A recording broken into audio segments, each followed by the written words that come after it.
তারপরে মহিলাদের জিয়ারত কবরের হারাম, লানত করেছেন রাসূলুল্লাহ সাল্লাল্লাহু আলাইহি সাল্লাম।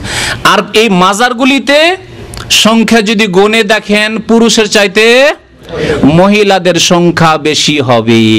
আমি তেনা বাঁধা পীর যে দেখলাম নিজামুদ্দিন আউলিয়ার কবর কথা বলছি, সেখানে গেলাম দেখতে তামাশা।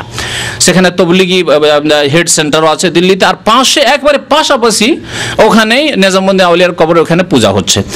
তো মহিলাদের সংখ্যা সবচেয়ে বেশি যারা তেনা নেকড়া বাঁধছে জালিতে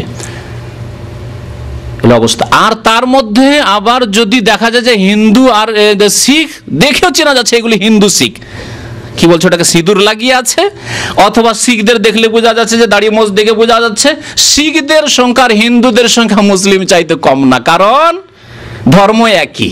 লাকুম দিনুকুম ওয়ালিয়া দিন নাই, কুল্লু দিন সাওয়া সাওয়া। বুঝতে পেরেছেন?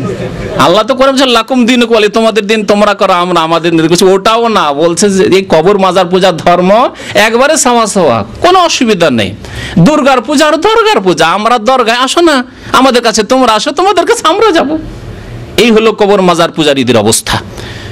আমার চোখে দেখা গল্প করছি আপনার সামনে।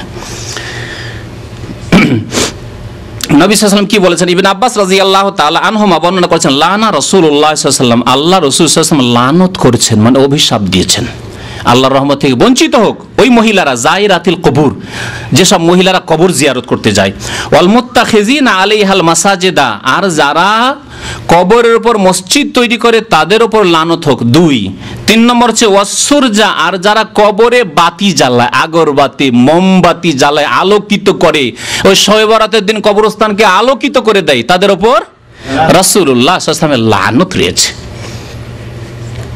দেখলেন কবর সম্পর্কে রাসূলুল্লাহ সাল্লাল্লাহু আলাইহি ওয়াসাল্লামের তালিম, রাসূলুল্লাহ সাল্লাল্লাহু আলাইহি ওয়াসাল্লামের আদর্শ শিক্ষা।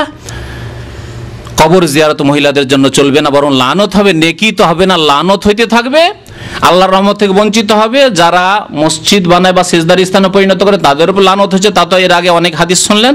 আর যারা বাতি টাতি জ্বালায়, আলোকিত করে কবরস্থান কিংবা মাজার কি, তাদের উপর রাসূলুল্লাহ সাল্লাল্লাহু আলাইহি ওয়াসাল্লামের লানত রয়েছে। আবু দাউদের হাদিস, তিরমিজির হাদিস, আর হাদিসটি হাসান।